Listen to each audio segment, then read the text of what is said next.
The Strengthening Communities podcast is brought to you by Access Services. Well, Mike, it's good to see you. Welcome to the new year. Happy holidays.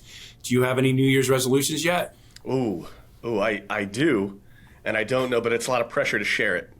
Yeah, right. You don't have to. Right? But I have to. If I do, then I hold myself accountable. So I'm dieting. I'm on a different diet, trying to cut down on the carbs and the sugars. Yeah. And I will share here. I'm already down 9 pounds since the new year has started. So, look at you. There you go. I'm not sure the camera's picking that up, but we'll see. That's a good effort. Right. Cool. Well, any optimistic hope that I was holding that we might have a mild winter is now shivering under snow and ice. So I think I'm getting ready to start the counting down the days to spring.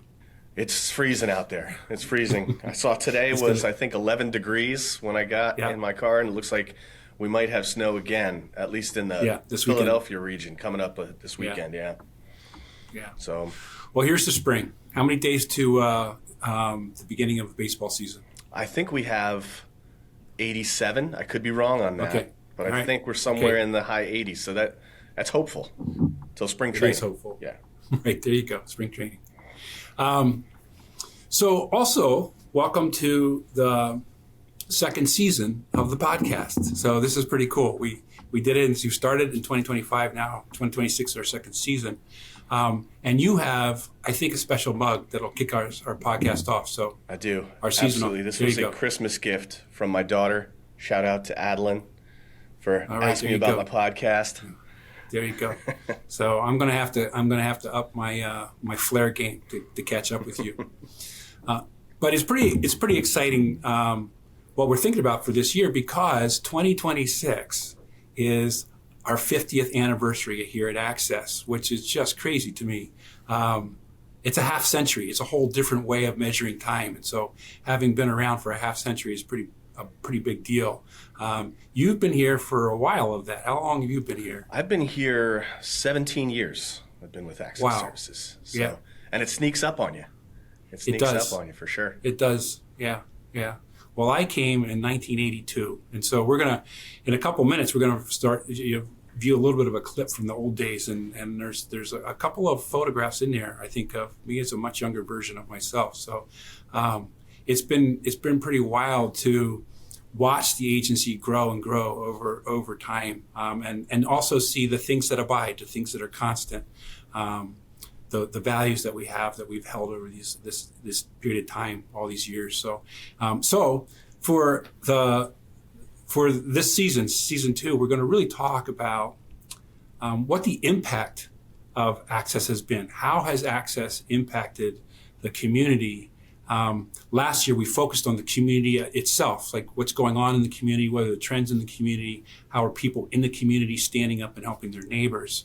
This season, we're gonna talk a little bit about how Access over its history of 50 years has impacted the community and people who live in it. Not only the people that we've served in the community, but their friends and families, and also the staff. How have staff been impacted, staff and associates, just being part of the work here at Access. So it's pretty cool to think about, and I'm excited to go into this year with you talking about these things.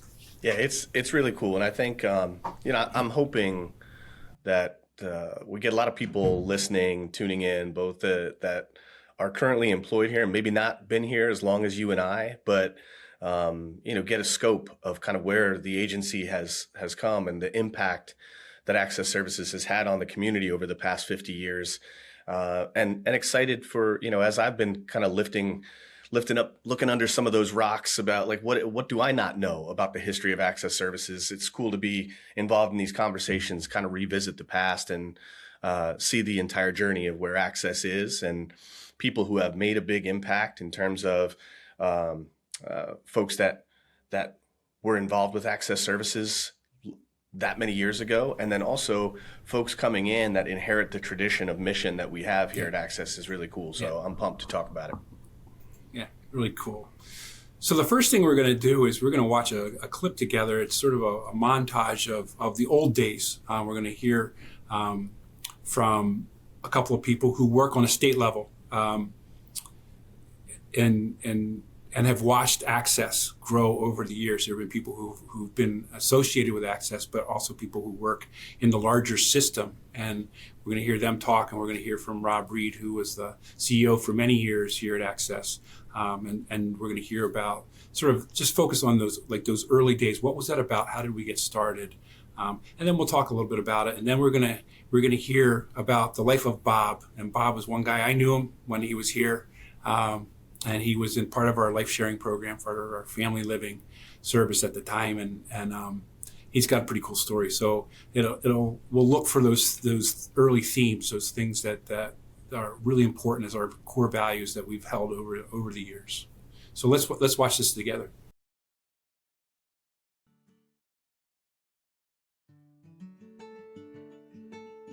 What spawned the development in the disability field was the civil rights movement.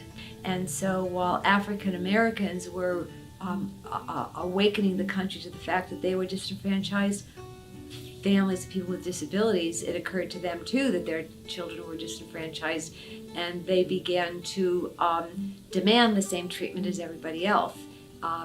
First with the right to education, but almost simultaneously with exposing the atrocities in institutions. I think Access actually was one of the community options that took people from Pennhurst into community service. The Pennhurst institution that was not far from here in Chester County was one of the first institutions about which there was an expose and public outcry. Access Services at the time was a brand new company, just starting out, providing homes for people from Pennhurst State Center into the community. And they were getting regular homes in regular communities and giving people from those institutions an opportunity to live like everyone else. Access's mission is truly to support people who are in need and to support people with disabilities, and to always be learning new ways of how to support families, how to support people as close to their homes as possible. So the community around Pennhurst was one of the first communities to accept the fact that everybody belongs in the community, and the closure of institution had no transfers to other institutions. All of the people moved to the community. So the agencies in the southeastern region developed a capacity to serve people no matter what their conditions were, no matter how medically involved, no matter how behaviorally involved, and really showed the rest of the state and the rest of the country that this was possible.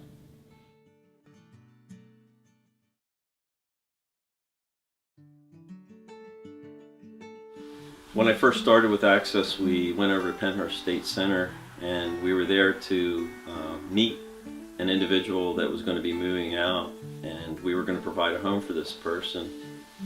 And this individual wasn't doing very well. He was 6'2", 78 pounds, and he had a severe seizure disorder. He was very slow. So I go over and I watch him one day, and they put a tray in front of everybody. There's probably 30 or 40 people in the room. And everybody just dug in and ate the food. Well, this young man would get a spoon, and he would go to take a mouthful, and he would bring the spoon up to his mouth, and the food would fall off, and he'd put the empty spoon in his mouth. And probably in 10 or 15 minutes, he got maybe three attempts at getting food and got very little food. When everybody else was done with their trays, they would start eating his food off of his plate. And then a short while later, the truck comes and picks up everybody's tray, and the meal was over. And I realized exactly what was happening. This young man was not getting any food, and nobody really realized that he wasn't eating. So we got him out into one of our homes, and he ended up putting on 40 pounds because we took the time to make sure he ate well, make sure that his seizure disorder was under control as much as possible, and he had a happy life in the community.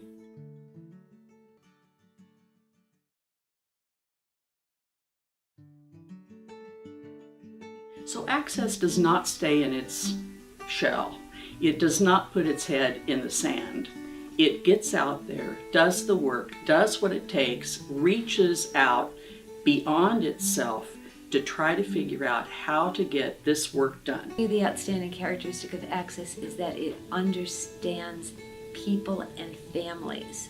Access philosophy is always you serve the person in front of you, and it's a kind of a work where you're not building a big program or thinking about huge numbers. You look at the person in front of you and you serve that individual. Access is willing to step up with children and youth and adults when sometimes other people won't step up, makes the organization very valuable, but it also shows other people the way.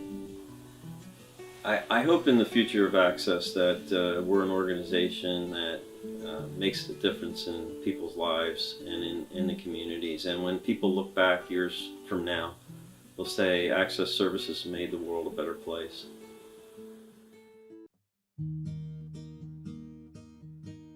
Access philosophy is always you serve the person in front of you, and it's a kind of a work where you're not building a big program or thinking about huge numbers. You look at the person in front of you and you serve that individual. It's one person at a time, and you look back years later and you're serving hundreds, but that's just a byproduct of doing a good job with each person that you come in contact with, and you meet them and you figure out what their needs are and you serve them well, and that leads to another person. And so it's just kind of taking the work on one person at a time and doing a good job to meet their needs. Okay, there were some really cool words and the pictures. It was a little walk down memory lane. I was in a couple of them as that was probably mid '80s. Some of those pictures from. So what did you see, Mike? What were your thoughts with listening and watching to those clips of the early days? You know, I think it's refreshing to see that the message hasn't changed. You know, we recently, in the last couple of years, have been really intentional about putting our values in writing and kind of what that means, like putting them out there to the agency. And those values came from conversations that our organization had with our teams and our staff and our programs to find out what is it about Access Services that makes us valuable and unique. And I really, it's refreshing to hear that message from Rob and from community members from years ago that hasn't changed. It's very similar to what we do now. And it couldn't be more powerful, I think, that one person at a time,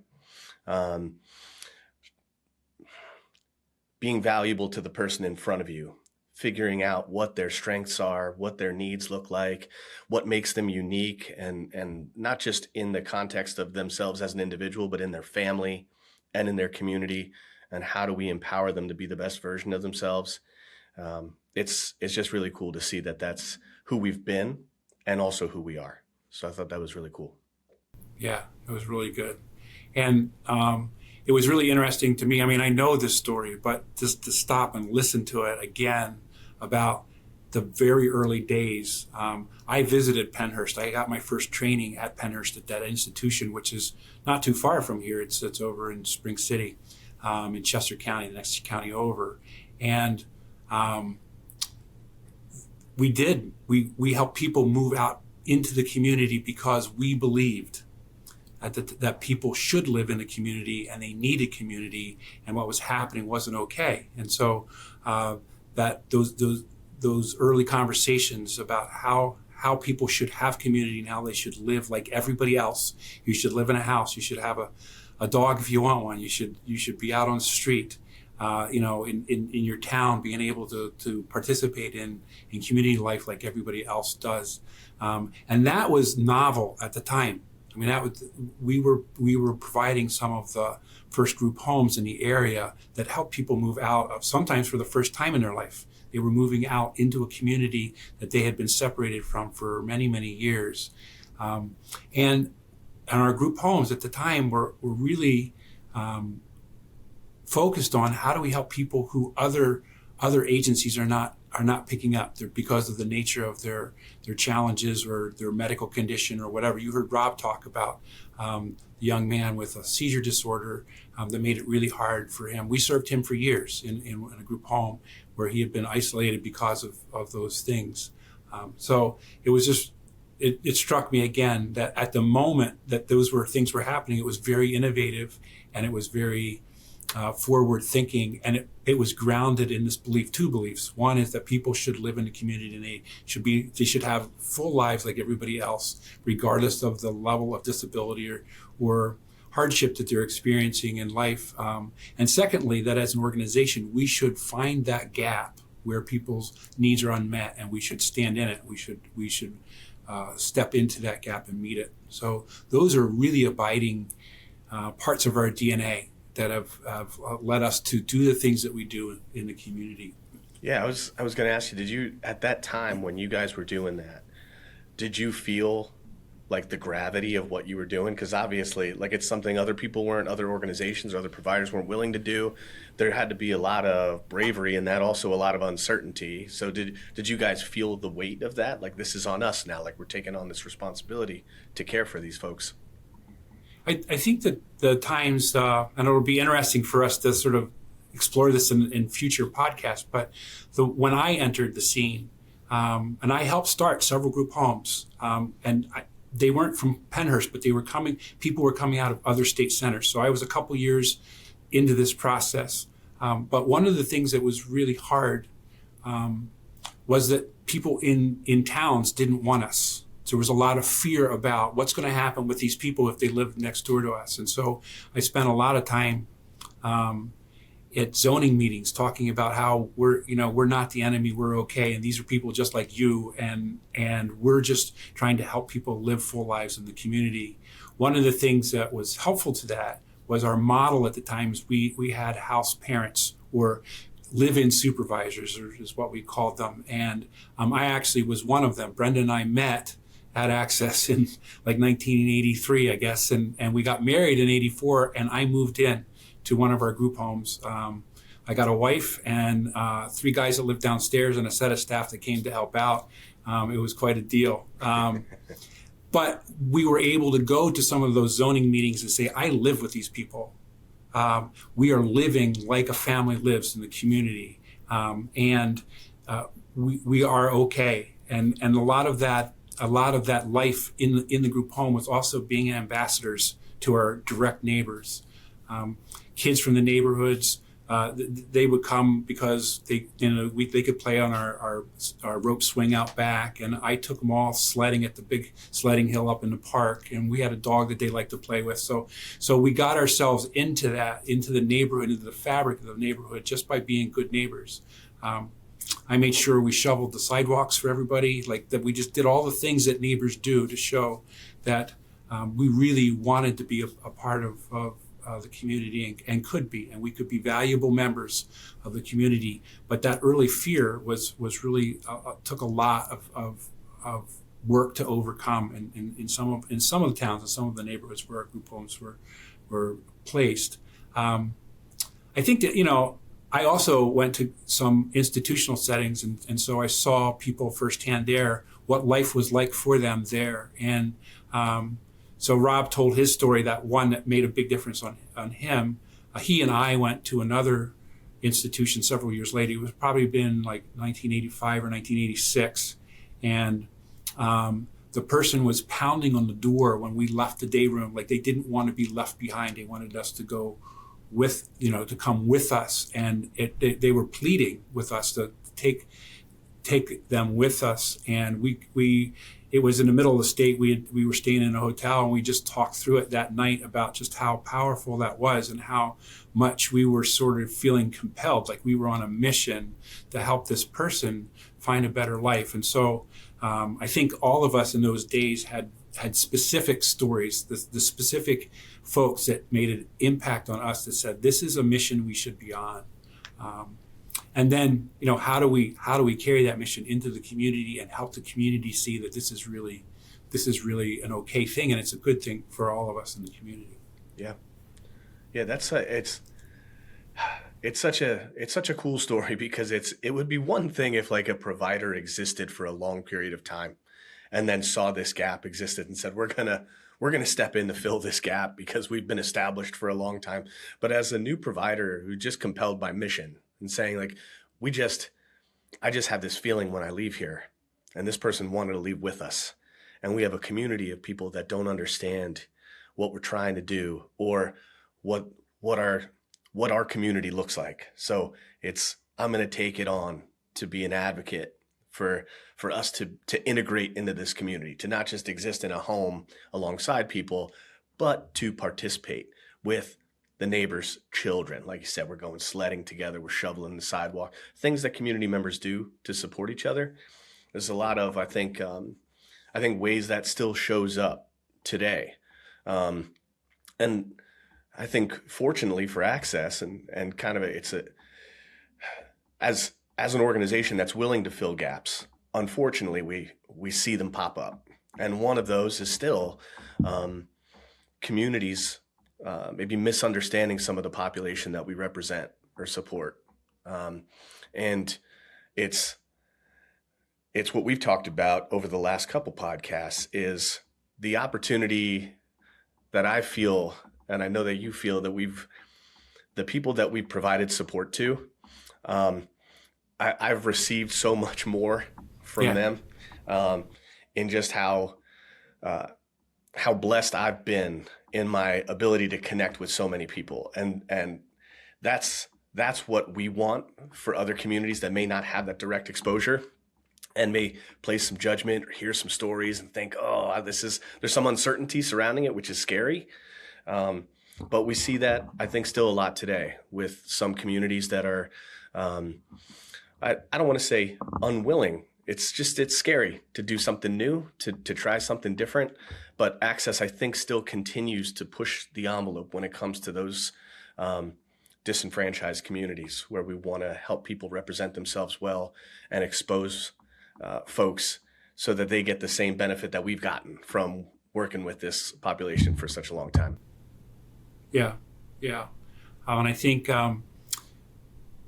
you're touching on another piece, which is when we interact with people or when we help people, just relationally engage with them and help them, whether we're paid like an organization to do that or they're just in our community and we bump into them and we take the time to get to know their story, get to know them a little bit, it impacts who we are as people. And so even in some of those photo montages that we saw in the clip, there's one where there's a young guy named Dell, and he's wearing my sweatshirt because he came out of a place and he didn't have enough clothing with him. And so he's wearing my Pennsylvania School for the Deaf t-shirt because that's where, or sweatshirt, because that's where my daughter went at the time. And, there's connections here. And I think a lot of community and life in the community is really about how are we connected to people. And so I think that those deep threads are things that started at the very beginning. How do we connect with the people who had been sort of forgotten and separated from the rest of the community? And then how out of that connection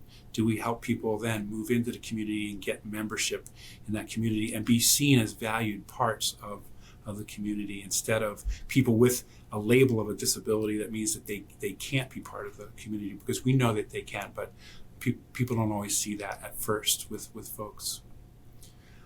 You also touched on this thing, and I think both Shirley and Nancy, the two folks from the state that were talking, alluded to this about how Access as an organization has always tried to move forward. So we don't just do a thing and then just say, well, that's what we do, and that's our brand, that's our wheelhouse, that's what we do. But we've always tried to move forward, and that started because at our inception we were doing a brand new thing that wasn't really done even nationally, and as Nancy said, we demonstrated that this can be done in a local area, and local communities can take people who have been institutionalized back into their community where they came from, where their families come from. And that was a big leap forward at the time, but that set the stage for us, I think, to always want to be moving forward and finding the next thing to do. Yeah, and it ties together with what Rob said, that it's supporting the person in front of you one at a time. Like there wasn't this bold ambition to we're going to grow, we're going to have this, we're going to support this many folks, we're going to open this many homes. It's like we're going to do whatever it takes to help this person that we met today. And I know you and I both have so many stories that rarely involve just a general thing we did to support a bunch of folks. It's like, I remember this guy and this moment when I met him, and then to see where that trajectory put both of us, like how that kind of panned out. So I think that's still an important mission today, and so especially to lead the way with the community, because we talk about it's easy to put folks into buckets or to have a barometer where you're trying to read where each community falls within your own geographical community. Whereas it's very different when you say we're humans helping humans. This is one person or a team of people, maybe sometimes multiple people supporting one person with unique strengths, interests, life experience that we're going to greet with curiosity, and we're going to help them achieve their version of a successful life. Like, what does that look like to you? What's enriching and fulfilling to you that we can help do that? And fortunately for both of us, we've funneled our way into a career where every 2 weeks we have some money that shows up in our bank account, hopefully, for doing that. But it doesn't mean like that I wouldn't be doing that, or you wouldn't be doing that for our neighbors or for people that are not directly tied to our career. So it's just it's such a cool mission for who we are. I think it's taught me how to be a better neighbor, a better human helping humans, just because of my experience and the opportunities I've gotten here. I do have a mug. I'm going to bring it next time, but I got it years ago for I don't know, we were probably 20 years old as an agency at that point, but we had this mug that said, "Serving people in creative ways." And I used to pour my coffee in it in the morning and say, who am I seeing today? I'm going to see Robert, I'm going to see Frank, I'm going to see James. How am I going to serve them creatively? And people would say, what do you do for work? I said, I just do what my mug tells me to do. And so I'm going to bring it. So I'll show it to you the next time, because that's a good thread, and it fits with this whole idea that we're just helping the people that are in front of us to help. Yeah. So one of those guys is Bob. And so we're going to watch a clip around Bob. I knew Bob when he first got here. He had a pretty incredible story. And he was one of those people. People went out and met him and said, wow, I can't believe the hardship in his life, and we should do something to make that better. And then he came and lived with a family. So one of the early programs, after we started our group homes, we said, how else could people live be connected to family, be connected to their community? And so one of those is through our Lifesharing program, which was another early thing that we began in the early days of Access. So we're going to watch Bob's story, and then I think we'll reflect a little bit on what we see, just about his experience of moving in with a family and moving into a community and getting people around him.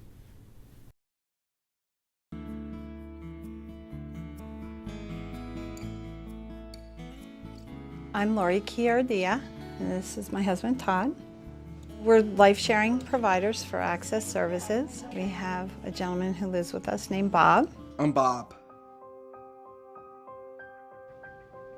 Access became involved with Bob when we received an emergency phone call from the county letting us know that they had an individual who was in crisis. My mom died. There was an immediate need for assistance, but this looked like it was going to turn into a long-term placement issue. My mom had passed away. I stay in the house, the Bridgeport house, and help clean the house up. I didn't by myself. Bob's history prior to Access was Bob was living with his elderly mother. His dad had passed away, and Bob's mom became ill enough that she needed to be hospitalized. When his mom had first gotten sick and been taken out by ambulance, he actually was left in the home for a couple of days. The home that he was in was pretty deplorable, and actually the home ended up being condemned. My family died too. Sad. I not live there no more. We were doing respite for about a year, and then Bob came to our home for respite and decided to stay. He came in the front door and we have big dogs. And he came in and he was like, "My dogs!" I was gonna set all these boundaries and, you know, don't be rough with the dogs and let the dogs come to you. The dogs just went running to him. So from the minute he walked in the door, he just fit right in. I love this house.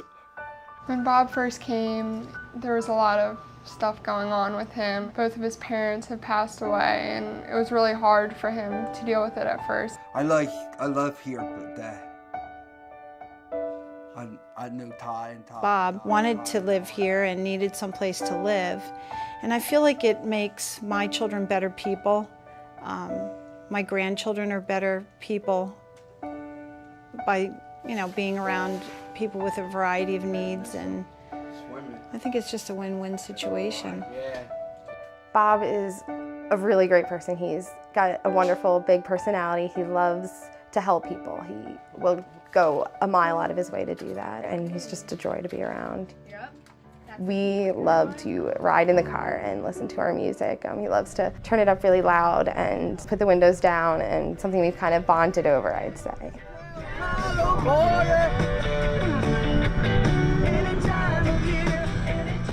Bob had not experienced a lot of things when he came to us. So his life was somewhat limited. But he goes a lot of places with his support staff, goes to the movies, out to lunch, and then all the stuff he does with us. So he has a very busy life, and he's starting to pick things that he really likes. Walk the dogs. Name is Baba. Yes. The Baba and Woo. Baba's my dog.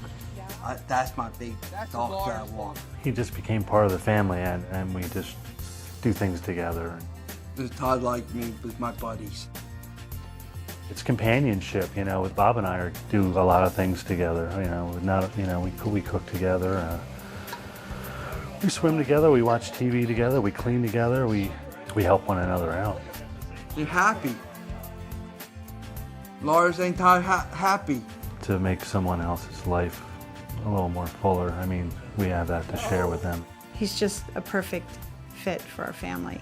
A lot of this, you know, it's with Access's help, but he's wanting to do this, and he strives for better, and it's amazing. And Access has helped him by finding him such a wonderful family to live with. It's incredible. Bob's told me quite a bit about his past, and I find it just so inspirational to see how far he's come.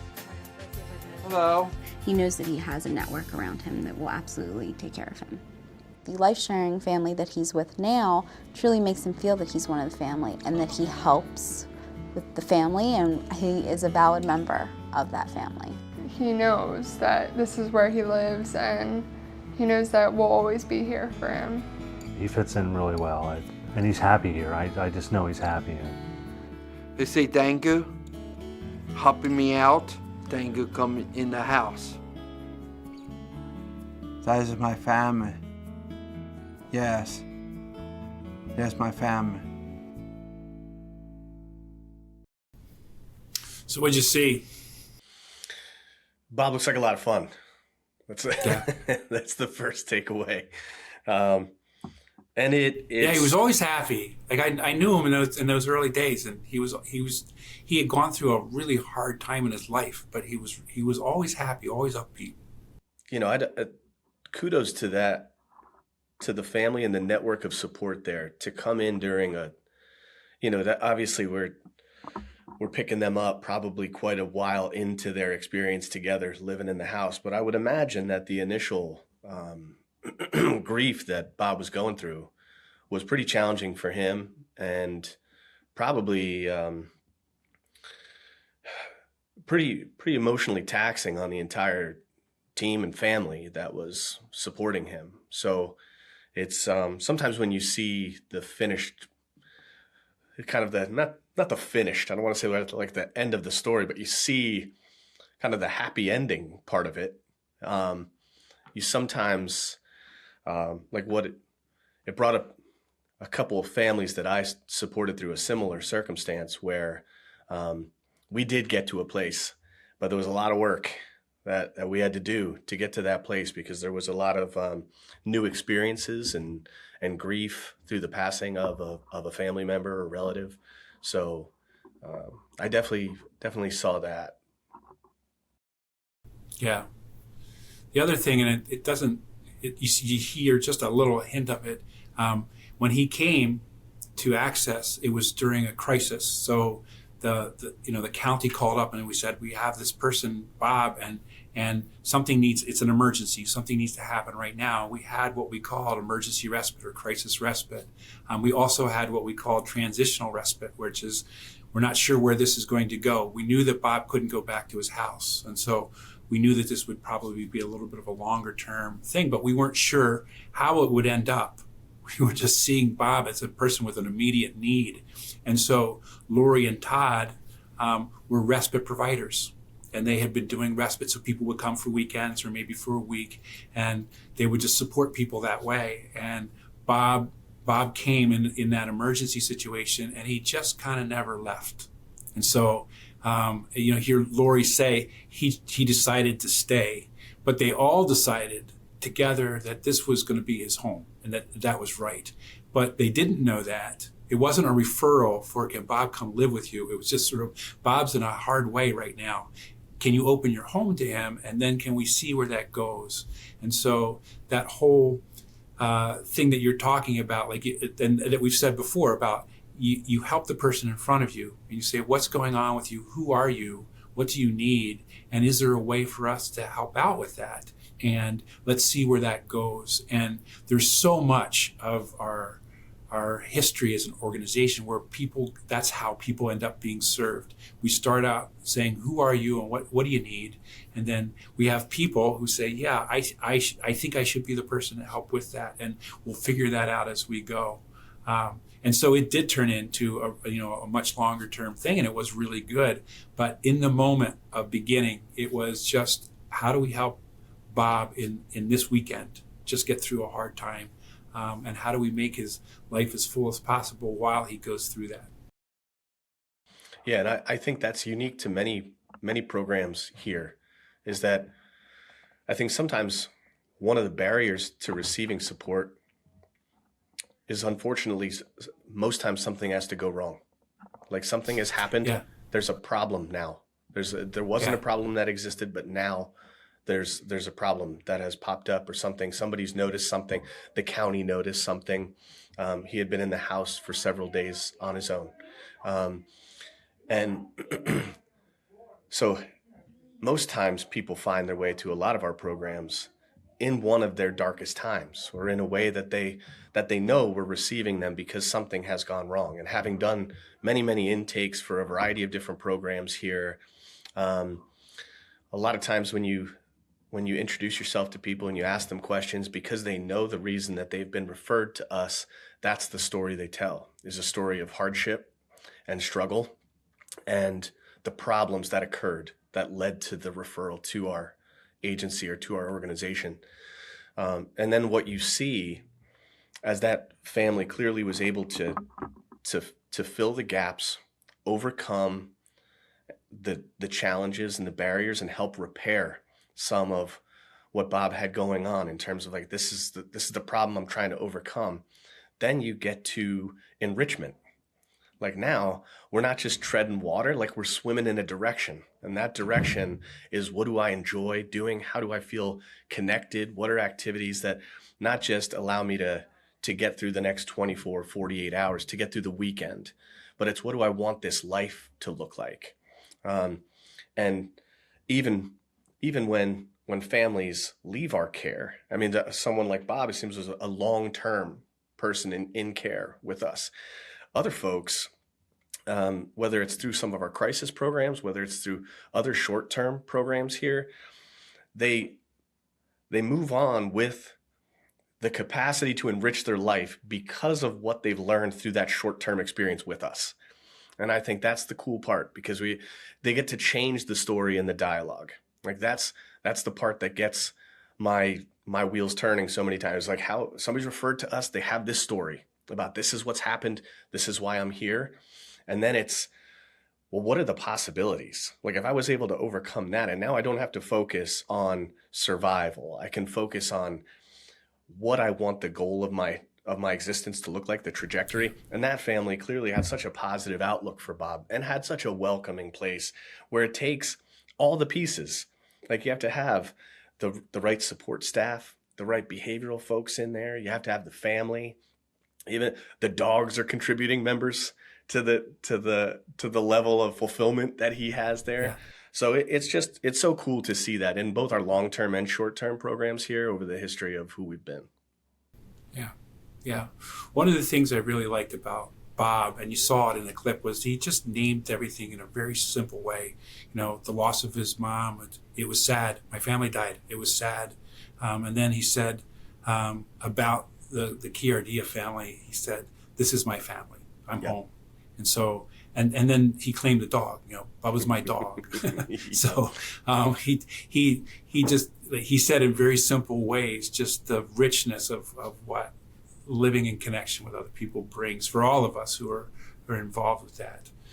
So this is a taste. This is what we're going to be doing throughout the rest of the year. Season 2 of our podcast is looking at people's stories and how their time with Access, whether they were receiving a service from us or participating in some way as a staff person or an associate, a volunteer, but how our stories, when they intersect with Access's bigger story, has had an impact on the community, on each other. So I hope everybody stays tuned. I'm looking forward to continuing this conversation with you, Mike. I'll bring my mug next month to hang out with you some more. So thanks for this conversation. Yeah, absolutely. I'm excited for this year. I'm excited for the look back. And I think I'll just add, and with everybody, it's real easy to get caught up in like, I got a bunch of stuff that's going on today, and I got a bunch of stuff that's coming up next week. To take some time, even if it's just 45 minutes to an hour, where we get to look back on some impact and realize the journey that's taken place to get us here. Because I know, in this field, we don't always get an opportunity to do that. And that goes for every employee here at this organization and a lot of people just in our communities day to day. We all have different things we're trying to overcome, where to look back and say, these are some significant improvements we've made to our community. I think Rob said at the beginning, like he hopes that we can look back and say Access Services has made this world a better place. And when we revisit these stories, it gives credibility to that. So I'm looking forward to our conversations this year that talk about that. A bunch of stories and a legacy. So yep, absolutely. Stay tuned. All right, man. Awesome. Thanks. Thank you so much for listening to our podcast. We hope that you enjoyed hearing from people who are strengthening our communities every day. Search for and follow us on your preferred streaming platform to hear future episodes.